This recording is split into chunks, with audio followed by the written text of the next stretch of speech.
Muchas gracias también por la invitación, gracias por aceptar el desafío también de quienes se atrevieron a acompañarnos hoy día en este momento y en este lugar. Vengo en representación del equipo Triagrama, que es un equipo de investigación en desarrollo esencial humano, que conduce el doctor Milton Flores, médico psiquiatra, que fue en el año 2011 también enjuiciado por cultivo de cannabis y condenado luego, con quien también se ganó un recurso, el primer recurso de la Corte Suprema, donde se anuló ese juicio, donde ya los magistrados de la Corte Suprema dieron luces de que estaban exigiendo una interpretación más evolutiva de la ley de 20.000 a los tribunales. Finalmente, en el segundo juicio también se le condenó y está el Estado chileno denunciado por vulneración de derechos. Estamos en espera de qué pasa con eso. En ese contexto fue que se produjo el juicio de Paulina, que después voy a comentar un poquito más.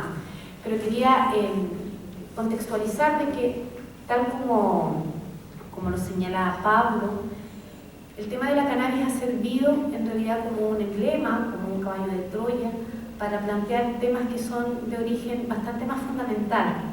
Nosotros somos un equipo de investigación en desarrollo humano que tenemos que ofrecer respuesta, en tanto psiquiatras, psicólogos, profesores, al sufrimiento de la gente. Somos profesionales que nos toca rozarnos con los problemas de salud mental que en nuestra sociedad hoy día se experimentan, que nos toca mirar las dificultades que hay en educación, en salud, y las distintas manifestaciones, en definitiva, del desequilibrio que este modelo social está haciendo aflorar.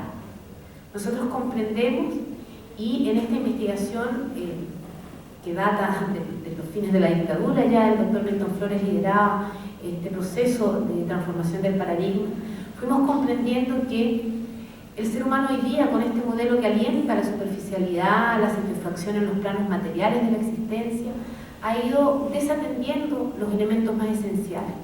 La experiencia de plenitud, de felicidad, no es algo que esté siendo atendido realmente en la política pública.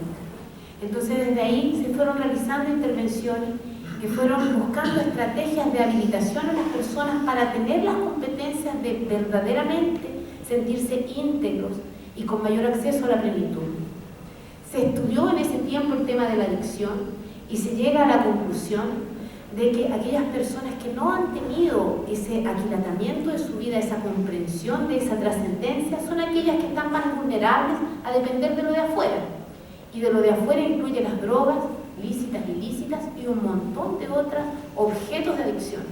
Hoy en día, la internet, los celulares, en fin, o sea, las personas dependen de objetos externos porque no tienen una formación integral, la capacidad, las competencias desarrolladas para poder vivir la vida trascendidos y no dependientes de lo de fuera.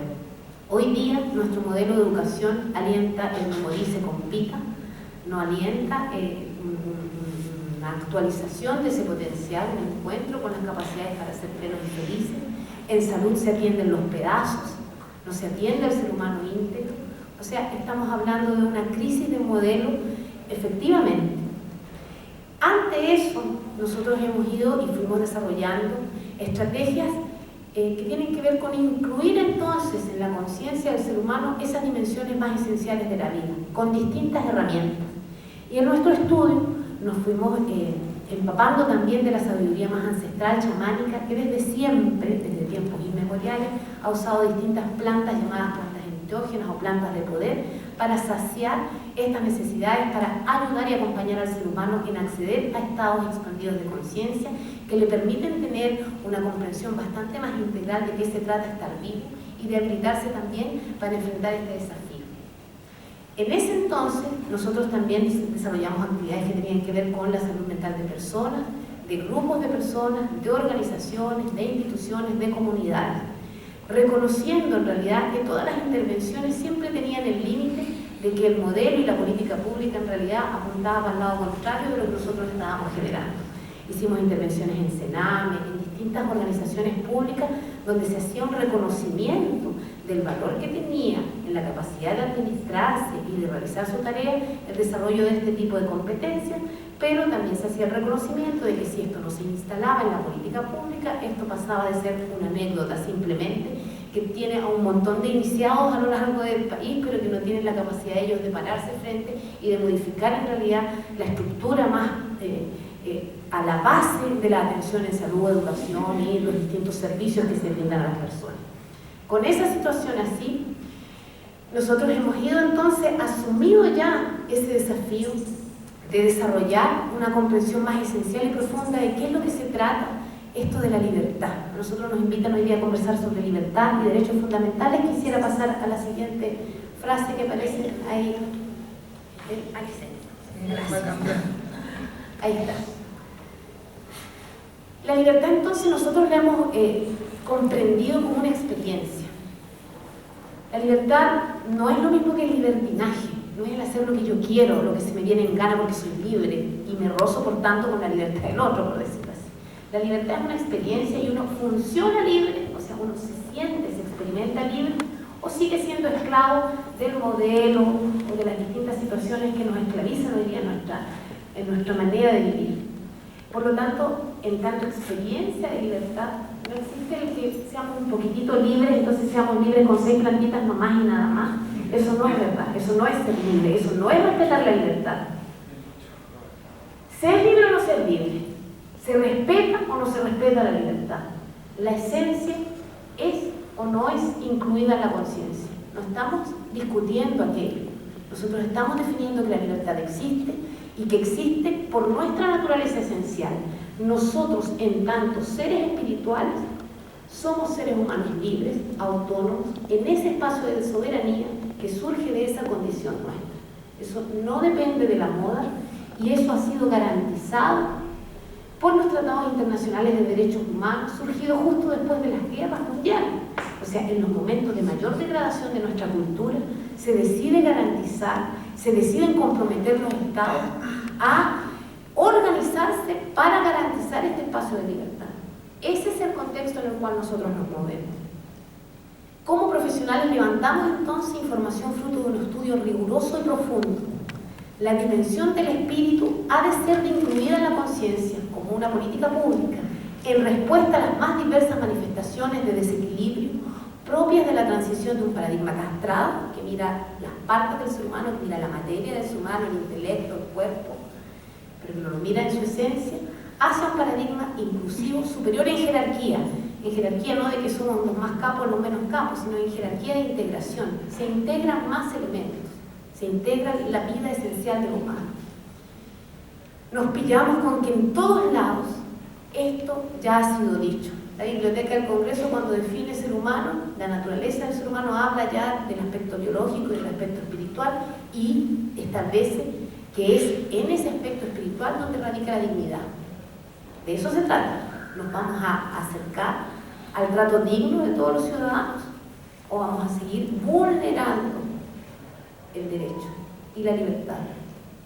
La Declaración Americana de los Deberes y Derechos del Hombre en sus considerandos establece esto de la dignidad del ser humano también y establece el compromiso de los estados para su resguardo. Si ustedes van a los considerandos, y nosotros usamos harto como ejemplo la Declaración de Deberes y Derechos porque esto de que incluya los deberes es bastante interesante, es un desafío. Se dice, si los derechos exaltan la libertad individual, dice en su preámbulo, los deberes expresan la dignidad de esa libertad. Y en ese sentido, nosotros como profesionales asumimos el deber de poner la información que nosotros hemos ido recogiendo, porque ha servido, porque ha funcionado, porque nos sentimos con el deber de compartirla, en tanto obedece a la responsabilidad que nosotros como profesionales de esta área hemos asumido. Entonces, como se trata de mejorar la calidad de vida de la comunidad, hemos persistido en la radiación hacia el centro mismo de la matriz. Cuando nos dimos cuenta que había que hacer una ruptura en el modelo más bien, generar y precipitar una transformación del paradigma social, ya no solamente de algunas personas o grupos, cuando nos ofreció la oportunidad de ser imputados por cultivar cannabis en este marco de investigación, porque nosotros efectivamente comenzamos a usar cannabis, ayahuasca y otras sustancias para expandir nuestra percepción y habilitarnos como equipo para vivir en coherencia con aquello. Y en ese entendido, seguir impulsando la modificación del paradigma. Viene el Ministerio Público y nos hace el favor de decirnos, ustedes están cometiendo un delito, y nosotros dijimos, ¿cuál delito? Nosotros estamos ejerciendo nuestra libertad, estamos haciendo ejercicio de nuestros derechos porque estos obedecen a esta condición esencial humana nuestra. O sea, teníamos la oportunidad de reivindicar esta dimensión del humano y de incluirla en la mirada. Asumimos esa responsabilidad, el doctor Flores se puso a la cabeza, puso el pecho a las balas y dijo, no, aquí yo exijo que se respete mi derecho. Así, en esa situación fue que fueron avanzando los juicios. Durante el juicio del doctor Flores, Paulina declaró por pregunta del fiscal que sí, que nosotros por encontrarnos en derecho, por estar ciertos de que ello era así, reconoció que teníamos plantas en ese minuto. El fiscal paró el juicio y se procedió a la incautación de las plantas. Paulina pasó detenida esa noche, al otro día se hace la formalización y se inicia este segundo juicio mientras seguíamos en paralelo con el doctor. En marzo de este año, el Tribunal Oral también consideró que ella era culpable de cultivar cannabis por no tener permiso del SAC. Eso era el delito. Pues bien, se recurre a la Corte Suprema y nosotros alegamos, como ahí lo expresa también en todos los considerandos previos a la sentencia de la Corte Suprema, a la expresión de cuál es la absolución, dice que el recurso explicitaba que nosotros estábamos diciendo que se estaba obrando en el ejercicio legítimo de un derecho, dado que la acusada realiza junto a su cuerpo un trabajo de una labor de investigación en salud pública amparada en normas constitucionales, tratados internacionales, normativas internas y además en el ejercicio de la libertad de conciencia y de culto, todo lo cual fue desestimado en la sentencia. Entonces nosotros estábamos diciendo, ojo, aquí la sentencia no está considerando esta perspectiva del derecho y esta perspectiva donde en nuestra normativa establece que las normas superiores, las normas fundamentales, tienen una jerarquía superior a las normas específicas. Entonces nosotros decimos que esta norma de pedirle permiso al SAC es una norma inferior en jerarquía a la norma superior que nos garantiza el ejercicio de nuestra libertad y autonomía. Esa fue la argumentación. El Ministerio Público trató de obrar, tratando de decir de que aquí había también además un riesgo con la salud pública, que éramos un grupo de personas, una serie de argumentos que fueron siendo desestimados vez por vez.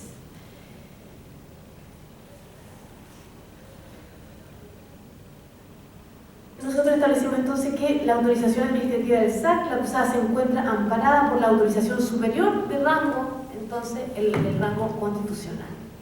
La sentencia en sí misma yo los invito también a mirarla, voy a pasar rapidito por ahí, pero en definitiva, en síntesis, lo que la Corte Suprema dijo fue de que las personas que cultivan cannabis, ya sea de manera individual o colectiva, o sea, un grupo de personas que decide cultivar cannabis para su propio uso, no para distribuirlo a terceros, sino para ocuparlo entre esas personas que cultivan, es un derecho, está dentro del ejercicio de sus derechos.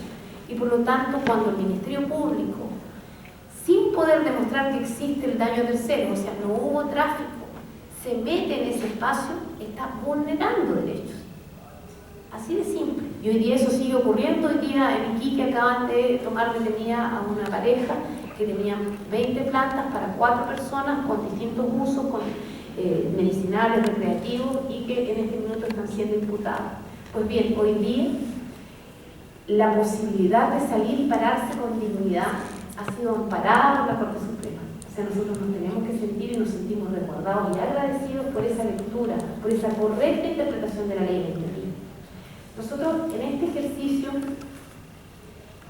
de derechos asumimos la necesidad de generar entonces esta penetración hacia toda la marcha.